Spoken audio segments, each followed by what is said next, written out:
Welcome to the TELUS Originals DocTalks, a series of talks dedicated to craft, themes, and ideas behind TELUS Originals documentaries with the people behind and in front of the camera.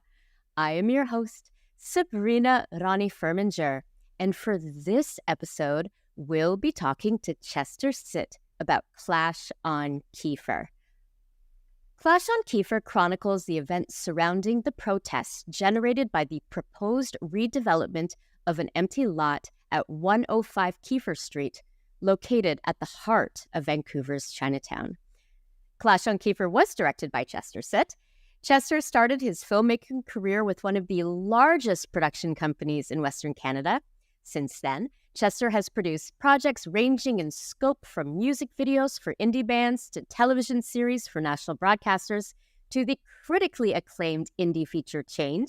His directing work includes The Quan Dynasty, a national primetime television show that showcased a Chinese-Canadian family, The Shift, a documentary about the first Chinese-Canadian to play in the NHL, and The Pharmacist, Le Pharmacien, which was the first feature film shot with the 4K RED camera on the prairies.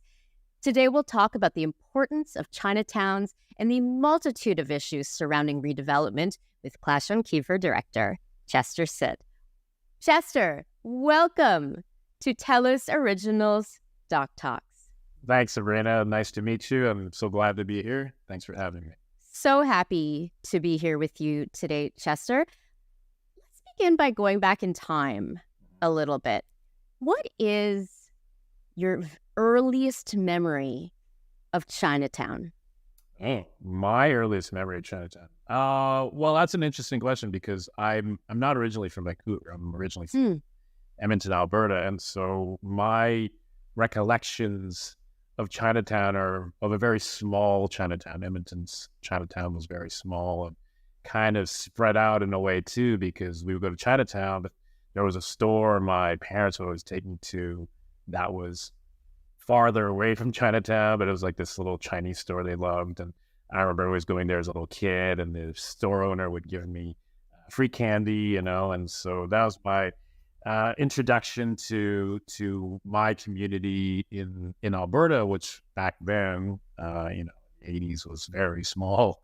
And so I felt it was a very tight community. It felt very tight knit, and it felt like my parents needed it because they would miss home. They're originally from Hong Kong. They needed that connection. It's interesting though. You actually the way that you answered that question, it's so similar to several stories that appear in your documentary. Mm-hmm. The need to the need to feel that connection, to the Hong Kong culture, and also, the little kid getting the candy from the store, right? Yeah. There is something like kind of universal about, the Chinatown experience, especially for diaspora. Mm-hmm. So I guess my next question, it's only 4 words, my question, but I think it's a big question and an important one. Why are Chinatowns important? Oh, wow. That's right? That's a big question. That's a big question. That's a huge question. Wow. Oh, gee, let me think about that. I think Chinatowns are important because they're kind of the point of contact, a link for a lot of these, like you said, the Chinese diaspora. They're kind of linked to their homes in the old country. I don't want to say that, but certainly a place where they feel like, I'm still connected to where I came from, but also a place where they can feel connected to a community of people that have a shared experience, not necessarily being ostracized, but in some cases it was, but a place where they felt like they belonged and they felt welcome and didn't feel like they would have any issues of being rejected or being harassed. And that's a lot of cases and a lot of stories. That's what happened outside of Chinatown. Chinatown was a safe space. I think that would be my final answer. Is Chinatown was a safe space for that particular community. And what I love too is that your documentary, I mean, that question, even though it's not like explicitly asked in the documentary, it really through, we hear from very young people, to, elders about why Chinatown is important. It's a central part of your documentary. For people outside of Vancouver, and honestly, for many people who live here, I'm not originally from Vancouver. I'm from Montreal, which has its own challenge. My first memories are, I remember going for dim sum on the weekend with my, with my family. But like there's very similar, experiences in Chinatowns across this country. But there's something special about Vancouver's Chinatown, and its history. So maybe you could tell us a little bit about, what makes Vancouver's Chinatown special. Well, I think what makes Chinatown's Vancouver so special, it was one of the largest, of course, in North America. It was kind of the, I want to say, like, you can compare Vancouver's and Victoria's and San Francisco's. Like, Victoria's still the oldest, according to records. San Francisco's is still larger, but I think Vancouver's is so important because it was kind of the gateway for the Canadian experience, I feel. A lot of people that were coming here through the gateway of Vancouver, whether they were on to another place in Canada or settling here, this would be the first place they would go to. That's what I feel. And this particular Chinatown in Vancouver also, once again, to go back to what I just said, it was a safe space for a lot of unwanted people. I don't know if you can say that for all Chinatowns. It does seem like a theme, though. But in Vancouver, this Chinatown in Vancouver is next to Strathcona.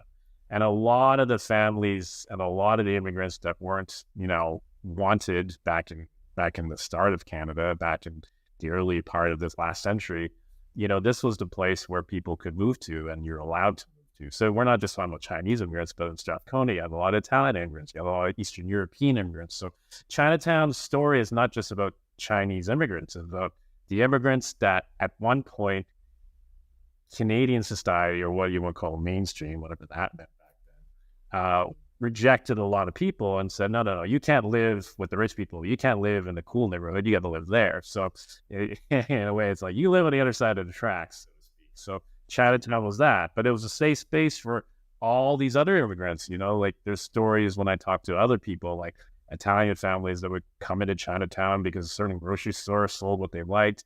There was Yucho Chow, a famous photographer who was a Chinese photographer who would take photos of everybody that wouldn't be able to get their photos taken by other mainstream, i.e. white photographers in Vancouver. So a lot of people like Eastern Europeans, as I said, Italians, lots of East South Indians. Asian. Yeah. South Asian, big time. A lot of them went to Yucho Chow. So Chinatown wasn't just a Chinese community. When you look back at it, it was very much a community for the people that weren't as welcome as, I keep using the word mainstream Canadians, but I don't even know what that is anymore because obviously it's changing. So yeah, we're Canadian back then and said, you don't belong here. You get your own community. That's what Chinatown. Yeah. Yeah. I mean, one of the things, like was not aware of, how many different marginalized communities, found a home in Vancouver's Chinatown. But going into this, I was aware, and I'm glad that, it was present in your film, about the 1907 anti-Asian riots in Chinatown and also in Japantown, the exclusion tax, the head tax, it was almost like it was beyond, just an idea of other, just like in our, our neighbors, but like systematic institutional like laws, yes. that basically created a situation where, Vancouver, Chinatown was the place where people could live, yes. and I had no idea. So one thing I learned in your documentary though, is that Vancouver's Chinatown was quite a bit bigger. It was. Than it. That's right. Yeah. Like double the size? Like, is that about? Yeah, it was quite large, and it just kept it just kept getting eaten away. Like, going back quickly to what we're saying about how Chinatown was a home to all these othered communities. Right next to it was Hogan's Alley, right, which was the Black community, I think, which got destroyed when they put in the viaduct, right? And so it was this whole area around just off of downtown that was filled with people that couldn't find another place to live, and they found a safe home there, right? But as, the land got more expensive, and like I said, they wanted to develop it more, put in highways for some stupid reason, they just clawed back that land, and so what's left of Chinatown is still very strong, but it's definitely not the same size as it was before, for sure. Right. And so the events leading up to the protests around 105 Keefer, and basically, the Chinatown as it is now, like, how would you describe it to somebody who's never been there before? Who lives there? Because it's it's still like vibrant. It's there's still Chinatown. Yes, but it was to describe it, I hate to say it, it's not a place that is as welcoming. I have to be careful here. Not careful, but like I don't want to say it's not welcoming. People are very welcoming, but like when you talk about the trendy people, I want to live in a cool place. Very few people pick Chinatown because of the perceived poverty. Like if you just go north a couple blocks, you go to Hastings. And as people know, Hastings is one of the most impoverished streets, not just in Canada, but all in North America. You walk down Hastings and it's a different world. And then that kind of stops the growth of Chinatown on one side. And then as you go west, you're going into like the richer part of downtown, which is downtown Vancouver. So, and you're kind of trapped in this zone of like where people don't want to, I don't want to say don't want to live, but they want to gentrify. Like the way it is right now, it's a place where people see, like because of the Hastings thing, because of this proximity to all this urbanness, is not a place you want to raise a family, right? That's changed, and that's what 105 Keefer was. Is this thrust to gentrify to make it more, I don't want to say livable, but like appealing to those people that want to buy a 2-bedroom condo for over $1 million, or something like that. Yeah, and that's the danger of 105 Keefer, in that if you gentrify it too much, you take away the flavor that was Chinatown. But I also see why some people don't want to see that flavor, because to them, I feel like there's a lot of people that associate that flavor to like, oh, it's old, it's poverty stricken, it's not as appealing, it's not modern, and that's unfair, because Chinatown is this rich culture, rich history, rich stories of these vibrant families, vibrant culture, trying to build a community where they couldn't build it anywhere else. So I feel that if I was to tell someone what Chinatown is, I think it's a cool place. It's on the verge of being gentrified, but it's fighting to keep its culture, its traditions. So it's in a place of transition. And I feel that if some people say, "Oh, it's not safe," I think that's completely overblown. I think it's very safe. What I find, one of the numbers that was present in your documentary was the fact that there are at least 1,000 elder Chinese people who live in that area, and what they are one of the main groups that are like using that area, going to the grocers, going to the cultural center, and playing mahjong and stuff. And so this kind of leads us nicely into talking about what happened with 105 Keefer Street, because we saw that community, as well as the young people kind of embracing the history of activism of that area, and really bringing the fight to City Hall. So when did you first learn about these protests? Like, what was your entry point to this? Oh, gee, I'm trying to think what my entry point was. I just remember that I've always have been drawn not just to Vancouver's Chinatown, but all Chinatowns. That they have a certain history in our country. Their foundation and their growth are based on these big stories, and usually stories of struggle, because Chinatowns, for some reason, on this continent are always under threat, right? So when I found out about these protests, I mean, I'm not from here. I can't say that I have a personal stake in it. Like, I don't have, some of the people we interviewed have these stories of always going to Chinatown as children for Kung Fu classes, Chinese classes, and whatnot. I can't claim to say that, but I can appreciate it because in my own childhood, you know, I could feel that our Chinatown was under threats, you know, that you would always be either under threat of gentrification, or Chinatown seemed to always be next to a lot of impoverished areas. So there's always this threat of poverty and crime and violence that might go with it. And so definitely Vancouver's Chinatown had those issues. For me, you know, when I learned about 105 Keefer, I thought, oh, wow, this is just another struggle in a long line of struggles. And it was a perfect entry point to talk about the history of struggle for this particular Chinatown, which is one of the most important Chinatowns in Canada, if not North America. So this is just another chapter, right? Whether it was this or the barbecue meat scandal, or, you know, right, like you said, the Asian race riots, you know, this is just another chapter, sadly, of Chinatown fighting for its life. Yeah. So basically, from what I understand from your documentary, there was a gas station, you know, that was not used anymore, and, you know, it was torn down, and then there's this big empty lot. Yeah. In like the center of the park. Yeah, literally the center where there's the beautiful monument, right, to, you know, to the veterans, and also, you know, those Chinese Canadians who fought and didn't make it, you know, didn't make it home, fighting for a country that didn't want them, by the way. But that's another story that is also explored a little bit in your documentary.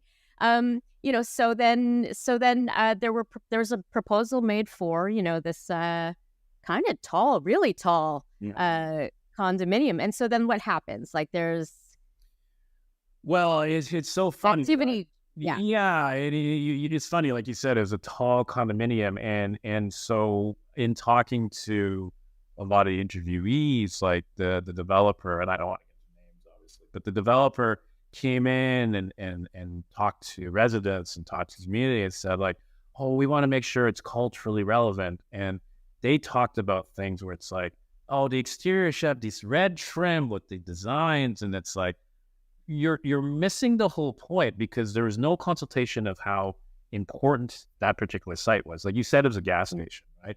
But there's a deeper story there. That gas station was owned by two Chinese veterans who fought in World War II. They directly helped guys like me get the vote, but they didn't even talk about that. Like, I think a lot of this would have gone away. A lot of problems would have gone away if they had talked about how important culturally and historically that site is. They could have put a little museum at the bottom of the building they're going to build, and I think everyone would have been happy. But they didn't even address that. They thought, and that's what I mean. Like when you talk about a lot of people not understanding the depth of something, like they just talked about the aesthetics, right? Well, talk about not, you know, like actually literally not understanding the depth of what you're building and where you're building. They just talked about the aesthetics, the facade, you know. So obviously there's a lot of opposition and a lot of concern, and just Chinatown had been under threat. There had already been a bunch of towers built, and I think the community was starting to go like, no, you know, this is one line too far. Because as you said, it's the core of Chinatown, right next to the Chinese War Memorial. And there's a concern for sure. Yeah, what do you think? Like, what do you think drives the fact that, like, the developer was like, oh, we're going to do red trim? And, you know, I think they talked about like tile roofs or something, whatever your subtext. Like, do you think it's just, I mean, not talking to people in the community? Is it racism? Like, you know, because that always will have an impact on, I mean, it's had an impact on where people settle in Vancouver, you know, the movement of people. I mean, even, you know, what happened, you know, with Hogan's Alley and Union Street, like that was also, you know, driven by racism, you know, as well. Like, do you think it's just or like a keen lack of interest and understanding, you know, in what Chinatown is and who it actually serves? Yeah, I mean, I'm always careful, and I'm always, I don't want to say I'm always the first one to jump to racism. I'm not, but like certainly I've seen that as a core of a lot of the social issues we face and it does drive a lot of the work that I want to do to talk about racial issues and how racism affects us in so many different ways that we realize, right?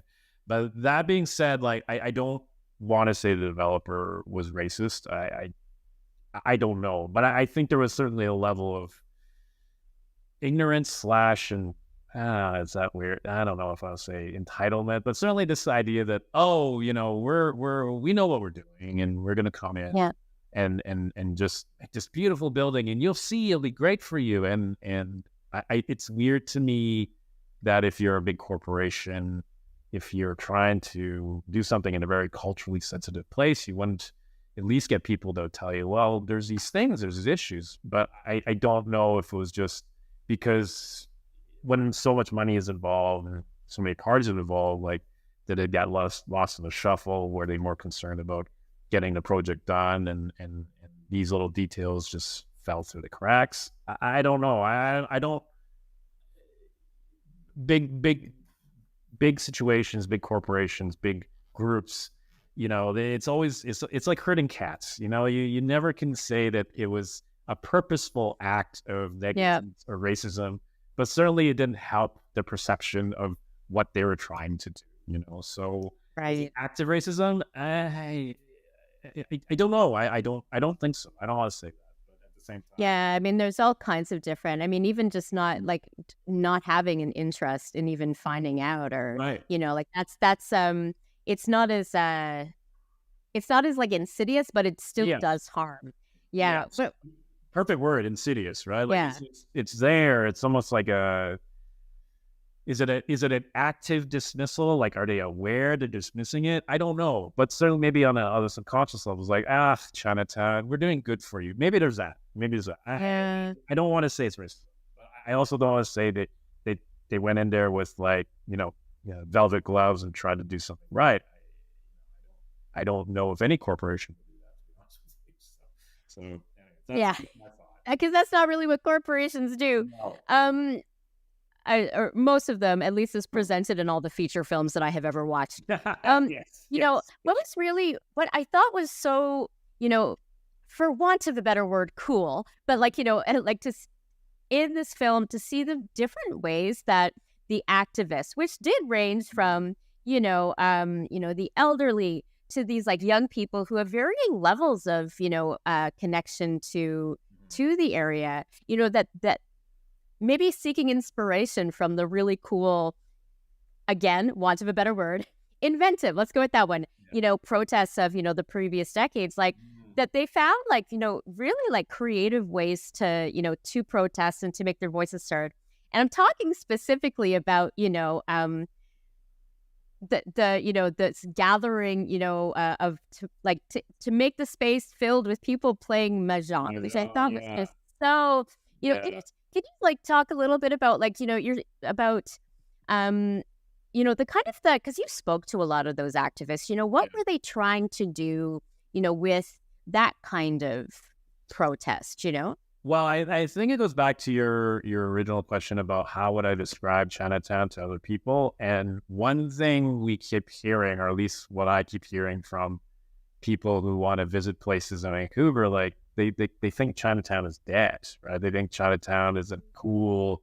They don't think it's a hip place. And some of the activists said were what they were trying to do was to make Chinatown a cool, hip, happening place where people would hang out on the streets at night or play mahjong at night and have a community and make it feel alive and vibrant, even at all hours, right? And so that was their goal in creating these mahjong events. I mean, they planned all kinds of events, Chinatown Festival is another great example of these events. They're trying to give Chinatown this life, and change the perception of it's not a dead neighborhood. It's like because I feel that too. It feels like after 7, it's dead because all the criminals come out. Like no, not at all. It's a very lively, vibrant, safe place, and I think they're trying to change the perception. Yeah. I mean, and also I love just how I guess I'm still stuck on the multi-generational aspect. I grew up in two, like I'm European and South Asian, and they have very different ways of dealing with large families. Yes. European side is not super into having everybody around and multi-generational, but my Asian side is like everybody has to be together, everybody lives together. And I think what I loved was about seeing the activists in their film being from all the different generations and playing mahjong together and stuff, protesting together, walking together. Is that in Chinatown there really can be that cross section of different generations, and that in activism there's a it's keep my word cool. I guess I'm just stuck on that today because I'm kind of hot right now. But it's so cool to see the generations working together, and we actually do see I want everybody in our audience to watch the documentary and see how everything plays out. But there is some success. What do you think? What happened? The events, the journey of 105 Keefer. Can tell us about the future of Chinatown, and I guess that's my way of asking. Do you feel optimistic? After following the story in the way that you did. Well, that's a tough question, Sabrina. Yeah, that's a job. It's hard because I feel that a lot of people we talk to. First of all, I think there's so many different visions for Chinatown. We talk to people in the business association. We talk to activists. We talk to just activists who've fought for Chinatown for decades, and their new generations are doing it. Business people, customers. We talk to a lot of different people, and I can't say there's a singular version of what Chinatown should be, but in general, people want Chinatown to exist. My favorite vision that was, described to me was that Chinatown becomes something cool, like a Granville of its own. It's vibrant and like a tourist destination, but still steeped in that culture, that old traditional historical culture of Chinatown that's been a foundational part of Vancouver.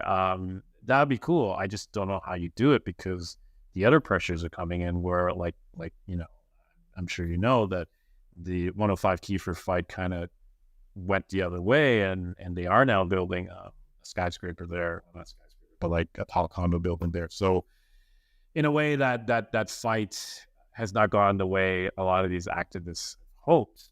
But so the fear is that will another glass and steel tower at the very heart of Chinatown change Chinatown into another neighborhood that's very Vancouver, which is like beautiful, modern steel and glass architecture, but no soul, no history. That's the fear, and I can see that fear. I don't know. I mean, let me take it a different way. Like when you go to a Chinese city, you go to a city in Asia, and they modernize themselves. Like there are glass and steel, but it's still China, it's still Asia, it's still India, it's still wherever, right? So within that, you can have modernity and still be true to your culture. Now, here, I feel like, is that possible? And I like to think it can, but it has to be something people decide to do. And that was why I was worried when the original 105 Keefer fight, when they put in that building, they didn't want to do that. Because like I said, they cared about the facade, but they didn't care about talking about the history, talking about how much social housing should be in there, talking about keeping seniors and generational families there. Like there wasn't that. I didn't feel like they cared about that particular issue with those issues as much. So my worry is that Chinatown continues to be swallowed up, but at the same time, you see these things like the Canadian Chinese Museum was opened, the Storytelling Center. It's a fight. I think it's a fight. I think that I'm optimistic that people keep fighting, but I worry that the pressures there are almost too great to because it's prime land. I hate to say that's the other problem, right? It's people want. It's become that, eh? It's become that. It used to be a place where you have to live there because you couldn't live in Marpole or Victoria Drive, but now you want to live there because it's downtown and it's got. It's just it's going to become a wonderful place, but is it going to be a wonderful place that's still Chinatown? That I hope it will, but I don't know. I know that sounds slightly pessimistic, but they're under a lot of pressure. It's realistic. Yeah. I have to say though, of all the eras that I, watching your film, hearing about, the nightlife of like the 60s, and all of the neon signs that were there before the bylaws, kind of just like destroyed, that aspect of life in Vancouver. Like I don't know. That's where I'd want to. I mean, don't want to go to the 60s for a lot of other reasons, but to like go and enjoy the the nightlife of Chinatown, and everybody was there. It was a place to go, to see, to eat, to enjoy music. Like that's what I want. I want a time travel device to go back to that. Well, and it was crazy. Like it was like back in that era, like in the 60s. It was funny, like when people said, let's go have a fun night out. They would go to Chinatown, because they had all the clubs, they had like all these great eateries. They have like, it's funny. Like I think it was in one of the parts of the documentary where they talked about these architectural maps, of what buildings should be shut down because there are fire hazards or whatnot. I'm sorry, I might be getting my stories and stuff, but like all these really popular places were kind of destined for demolition, or like we're not supposed to be quote safe because too many people. But once again, because it's Chinatown, they still treated Chinatown like a place that shouldn't exist, but yet people wanted to go there because it was a lot of fun. There's a lot of nightlife, neon signs, right? Like, it's almost like they brought a lot of Hong Kong culture to Chinatown and made it really cool and interesting. Yeah. And then they turned off the lights. Yeah. Yeah, for sure. So. What were some of, in the process of, filming the interviews and, just even filming in the neighborhood, what were some of the memorable moments, that you yourself had making this documentary? Well, I think a lot of it was like there were days we just walked around just trying, not getting inspiration, but just doing research. And I remember one day we just ran into a couple shop owners and they talked to me and my camera guy for like 2-3 hours off the record. But they talked about, what this place could be and what the politics were of this place and how it could be greater if there wasn't so many different opinions involved. Like, it felt like there was very strong... It felt like Chinatown had very strong feelings. Like everyone who lived there had very strong feelings about it. Like you can't say that about like other communities. Like, I have strong feelings about this suburb. No, this is Chinatown. There was like this historical and cultural importance to it. And like one of the shop owners was a Caucasian gentleman. I think he owned like an antique store. And he thought Chinatown could be great if we could do this, this, and this. And it was just interesting to me because everybody wants to fight for Chinatown. Yeah. Everybody has a different idea about, So there's passion. That's the thing. Like, that's when I'm going back to the last question. Like, I might sound pessimistic, but I think that there's still passion. People don't want Chinatown to disappear. But I worry that the form that ultimately comes, let's say 10 or 20 years down the road, doesn't stay true to what Chinatown has been for the last 150 years. That'd be mine. Along the same lines as talking about, memorable moments, like what kind of challenges did you face, either in pre-production or filming or even, in post, this right to the screen? Well, I think the next thing I'll say is related to what I just said. It's like talking to so many different interviewees. Like I felt like there was a lot of politics involved. One great thing, and I guess it's a negative or positive depending on how you see it. Like, I'm an outsider. I'm not originally from here, so I didn't go into Chinatown with a certain bias or perspective. I just wanted to find out the story, right? But then everyone I talked to like I said, everyone's passionate.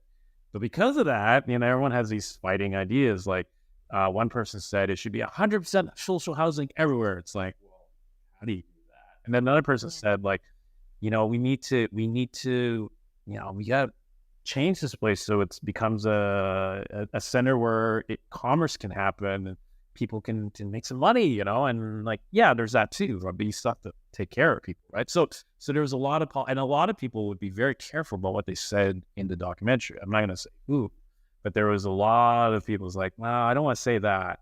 And I would ask them, like, well, what do you think Chinatown should be? And what are your ideas for Chinatown? And this person or that person's like, wow, what I say would get me in trouble. Like there's a lot of people off camera that had different ideas of what Chinatown should be, and also very cognizant of, like, if they said something, someone else would hear it and they would get angry, because there's a lot of intermingling of politics, and there's a lot of influence, there's a lot of powerful people, rich people into Chinatown as well. So there was a lot of intermingling politics that I wasn't aware of when I started the documentary. That was fascinating too. I mean, that alone could be a documentary, but I don't think anyone ever got on record.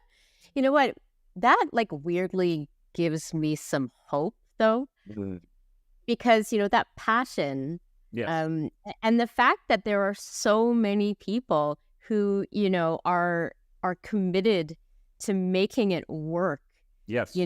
Like that is, I guess maybe I'm just a positive person. I'm having a positive day. I'm feeling good about it. That's good. and I am too. Like I think like it really is a clear thing that people want Chinatown. No one in all the people I interviewed said we should knock down Chinatown. No one ever said that.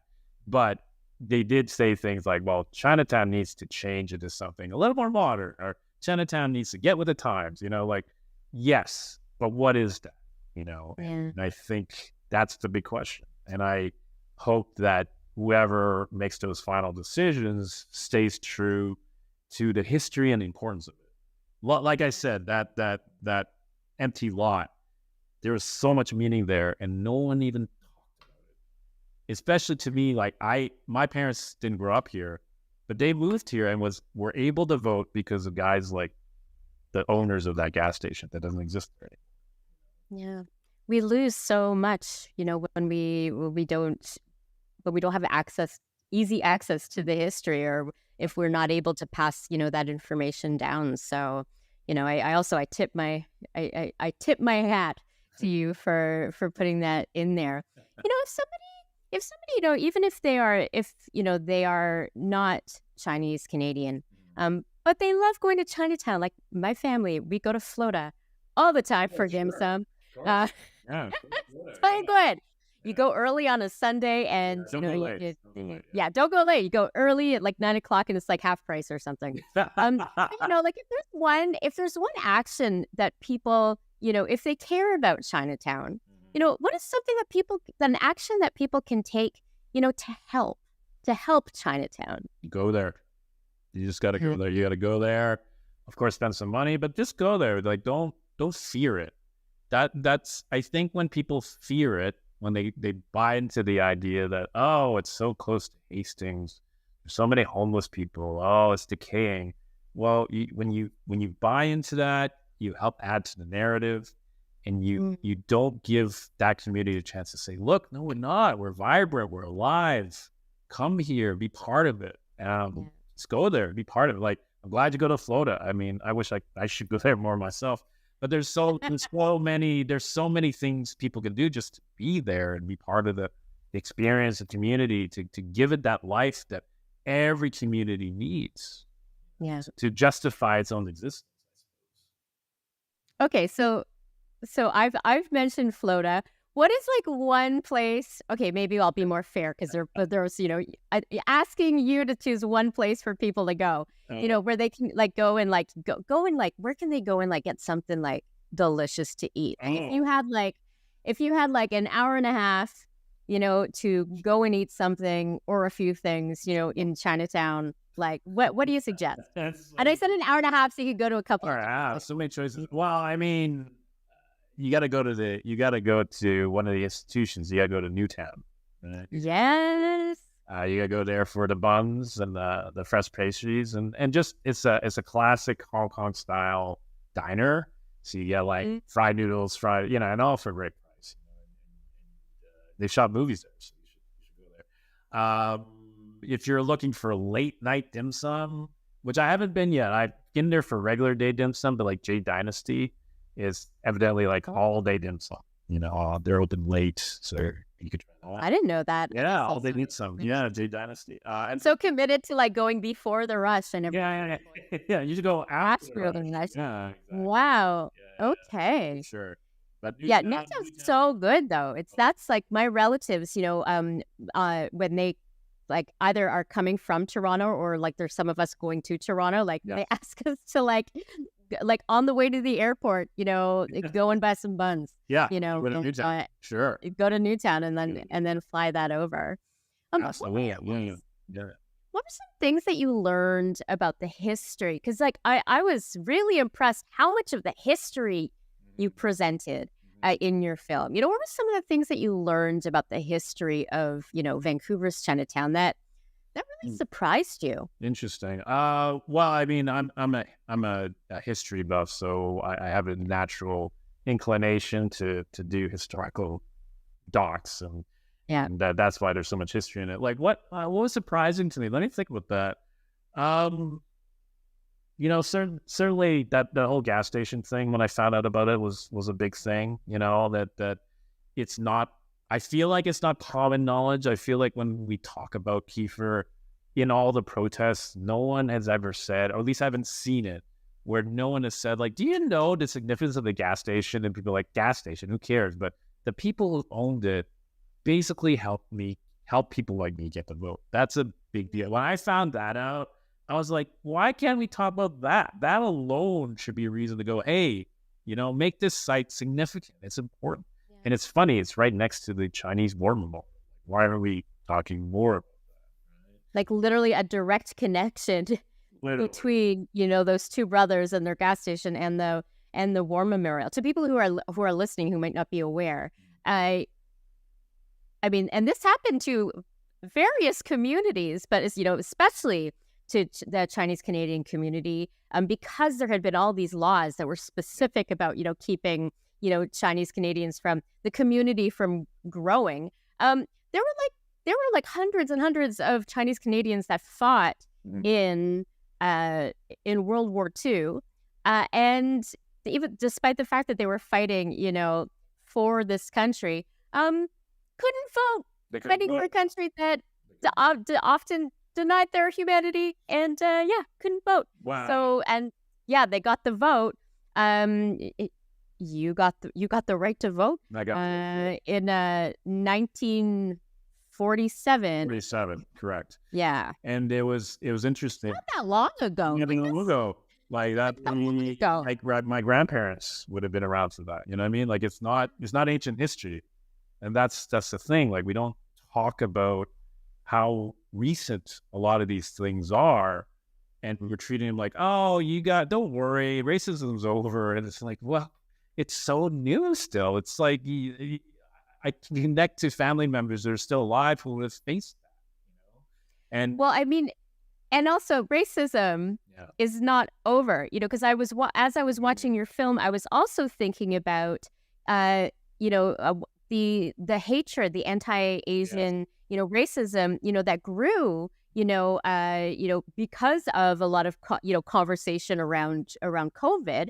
And, there was like, I think and this is a real figure. This is not like me just pulling a number out of the air. This is from the VPD that, acts of anti-Asian hatred went up 3,000%, beginning with the pandemic. And, there's some intense videos of, elder Chinese getting elders like in their 80s, 90s, getting, knocked down and beaten in Vancouver's Chinatown. So this is not the past. No, it's not the past. Present. Yeah. And I'm glad you brought that up. Like COVID kind of made it clear and made it bare, but it laid bare for us how it's still there. These anti, not just Asian, but anti other, anti-other. That's right. You always see, and that's for me, like for Chinese Canadians and Asian Canadians, I always felt that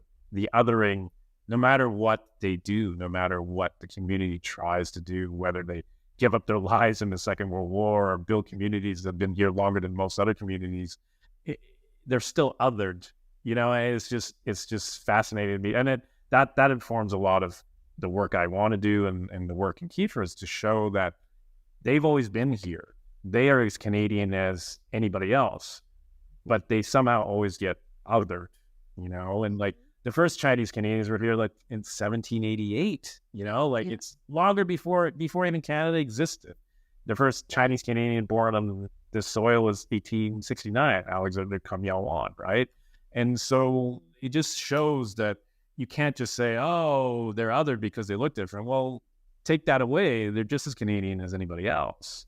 And I feel like we always come back to that othering, which kind of frustrates and depresses me, but it's always there. Sadly. Well, what I love though is that you have actually, and you set up this segue very nice because you do, as you mentioned, this is something that you explore in your work. So I guess this is where I'd like to kind of move into, your origin story a little bit. Sure. What is a Chester sit documentary? Like, what needs to be present, in a story to get you hooked and committing years of your life? Because I know how the development process, for documentaries can go. Documentaries for sure, and also some of the dramatic stuff I do. I think it's all about what draws me into any project is someone who's othered, ostracized, downtrodden, rejected for just simply not being what's seen as mainstream, and then fighting to be seen as mainstream. For instance, I did a documentary on the first Chinese hockey player in the NHL, and when you look at his stats, he was as good, if not better, than anybody else who played in that time. We interviewed, you're from Montreal. We interviewed Jean Beliveau, if you know Jean Beliveau. Mm-hmm. It's like a Habs icon. And he played against Larry Kwan was his name. And he said, he was just as good as anybody else, if not better, right? Yeah. And once again, like going back to racism, talking to all these older players, it wasn't about active racism is easy to fight. But it's this kind of insidious bias that we have. Like, why I'm saying this is because back just as an example of this hockey player thing, there's only 6 teams back then, 6 hockey teams. Original 6, yeah. Original 6, so about 125 people could play in these teams, right? And thousands of hockey players. So if you're in control of one of these teams, sadly, you're going to pick someone that you're probably more familiar with. Or and I mean familiar in like a cultural way, historical way, or whatever. Like, oh, I'll pick this kid. This Chinese kid is as good as this kid, but I'm going to pick the kid that I kind of get because I came from the same neighborhood, or we're both Irish, or something, right? And is that active racism? I don't know, but certainly that bias affected Larry his whole life, right? That he wouldn't be the guy that got the benefit of the doubt, because all you need in a very competitive market like hockey is just one thing to go against you. And for him, it was him being Chinese. Like everything else, he was an amazing hockey player, always broke stats, and a kind gentleman, very, very charismatic in his young days. You look at him, he's got the classic 40s fedora. He looks like he could be a Hollywood movie, he's just a good looking dude, right? And just charismatic and nice and kind, just a genuinely good human being and an amazing hockey player. So you ask yourself, well, why didn't he get a chance? And yes, racism was an issue back then. But when you get to a person-to-person thing, like someone decides whether or not you get a chance between 2 people, I think any disadvantage, small or large, just works against you. And maybe that's the insidiousness of racism, the insidious of bias, because it's easy to say, oh, I don't want you, go back to where you came from. It's not that. It's like, well, I kind of don't identify with you, so therefore I'm not giving you the benefit of the doubt. And it's much more subtle and much more insidious. But I mean, people like, I'm sure your parents, my parents, fought against that. And it was, it's so, I keep using the word insidious, but because it's so, it's not in your face. It's not like, oh, I hate you because you're different. It's more like, I don't get you. Sorry, I'm not going to give you a bit of... Or I didn't know that Chinese people even could play hockey. Yeah, there's that. There's that. And then, yes, and then I even have seen this, in my own adventures through my own time as a BIPOC woman. Sure. Then I think, well, I shouldn't be in this space then because I'm not white. Like I shouldn't be in this space. It's even more insidious when they plant the idea. They plant the idea in your own head, right? Yeah. And I think a lot of kids around Larry Kwong's age, I thought that, like, oh, there's no Chinese hockey players. But that's why Larry, to me, was a hero. He got that plan and said, no, screw that. I'm going to play hockey. His goal to play hockey was to build his mom a home. It was so honorable and just, but also just because he loved it so much. So he didn't let such thoughts pollute his ambition, his drive to achieve his dream.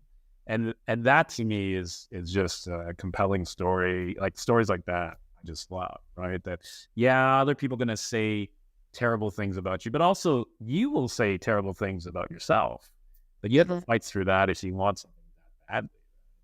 Yeah. How did you end up as a filmmaker? Like, what was I'm obsessed with origin stories, right? And so, especially with people who commit to telling stories for the screen, like, was there a moment in your childhood at some point where you're just like, oh, I can do this, or I want to do this? Like, I have such respect for, the filmmaker, people who do this, so where did it start for you? How did it start? Well, I just remember, like, when I was, in my teens, a friend of mine had a camcorder. So we just started making silly movies to entertain ourselves, like we had a camcorder, but nothing else. So we would make, like silly short films of like, Rescue 911 parody, if you remember Rescue 911, or silly commercials for my crappy used car or things like that, And so, and throughout my teens, that's what me and my friends did, and it kind of made me. It was a safe place. It was a safe space because I was ultimately also an other person. When I was growing up, like I was very few Chinese kids in my elementary school, and I felt I stuck out like a sore thumb. I felt, right? Yeah. And then when I finally had a group of friends that got me in different kinds of, like, a bunch of all different cultures, but we all were like kind of into the I don't want to say the loneliness, but also like when you work on a movie, when you work on these little projects, you work together, just a few people when you're doing your thing. And the outside world, you're safe from the outside world. And that drew me to that as well. But also just people that when you talk to people who like making stories, I feel like they're a little more aware. They're a little more like thinking about, well, why is this a story? Oh, why is there conflict? Oh, this is why. This is why it's hard for you, Chester. This is why it's hard for you, my friend, or whatever. And I felt like the people that are involved in making stories are a little more attuned to some of these issues you and I have been talking about. So on a very social and emotional issue, you can't help but feel safe around artists, filmmakers, Yes, absolutely, 1,000 billion million %. I agree with you. I mean, the empathy among artists, is and the curiosity and the and also the thing that I've seen with filmmakers and anybody involved in, well, everybody except maybe the editor, but and maybe the composer involved in film, though, is it's like a team sport. Yeah. Like it's the ultimate. It only works if there's everybody there working together, right? So absolutely. Yeah. Working towards a common goal, common vision, and also you kind of have to at least, I don't want to say like each other, but certainly tolerate each other. That's respect each other. Respect. Support each other. All the good words. Okay, so we're coming towards the end of our time together today. So I want to go back though to talking about Clash on Keefer. I got a couple of questions. So sure. One, How did making this film, releasing this film, change you? You know, both as like a filmmaker and as a human being. I think what I got out of making Clash and Keefer was certainly another step to. Let me rephrase. I feel like I want to be more connected to my culture, my background, understand where I came from more, and even though I said I'm not from Vancouver, I get the Chinatown experience. I get the I'm othered and I need a safe space. And that was there in spades when I talked to people in Chinatown. And so for me, it was just finding all these people that went through a lot of the things that I went through when I was younger. And for me, it was like understanding I'm not alone when people are I found it inspiring that people find ways to fight. I found it inspiring people find ways to still reach for their goals, even though so many things are put in front of them, obstacles in front of them. Right? And every time I do a documentary like this or a project like this, where it's about I'm being attacked or I'm being downtrodden, but I'm not going to take it. I'm going to keep going and get to what I want. I mean, for me, it's inspirational. Because in our own careers as artists, we face that all the time. Like, oh, you can't do that. You can't achieve that. No one's ever going to watch your story, that kind of thing. So for me, what I got out of it was this reconnection to my community, but also the inspiration as to how one must keep going, to see that. Because I have to be reminded about that. I mean, I always say the only time you fail is when you stop.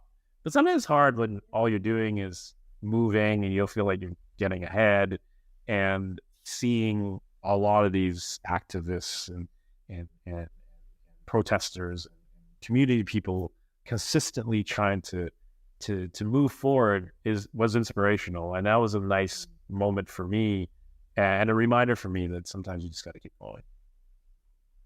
Yeah, beautiful. All right, our final question today then. How would you like people to feel when the end credits are rolling on Clash on Keefer? What conversations would you like to inspire? What questions would you like to plant? Or what kind of feeling would you like people to be sitting in? Interesting. What I'd like people to be discussing after they've watched the movie is, I guess, I mean, I don't want to keep going over the same themes, but I'd like people to ask, like, why, first of all, why does this community exist? And secondly, why does it keep being attacked, keep getting attacked? Why does it keep having to fight for its life? Why this community? I mean, I'm sure other communities have, like, Hogan Valley got destroyed. So, that's very sad. But like, there's this constant threat that they are under. I want people to ask why particularly this, and maybe as you ask that, you go, there's, I don't want to just say racism, but there's a bias. It's a poor place. You could do with some redesign, but you can say that about a lot of places. Why this place? And everyone might come up with a different answer, but maybe it'll generate some understanding and some empathy, and that would be great. Absolutely fascinating. Thank you so much, Chester. Thank you, Sabrina, for your time. Really appreciate it. And thank you for listening to and watching the TELUS Originals DocTalks, and to our guest, Chester Sitt. Watch TELUS Originals documentaries at TELUS Optik TV Channel 8 and watch.telusoriginals.com, and follow us at TELUS Originals on Instagram. DocTalks are a production of TELUS Originals. This episode was produced by Sharon Bradley with technical support by Matt Waterworth. Kent Soy is the production executive for TELUS Originals DocTalks. DocTalks are produced on the traditional and unceded territory of the Musqueam, Squamish, and Tsleil-Waututh nations. The viewpoints expressed in this podcast do not necessarily reflect those of TELUS.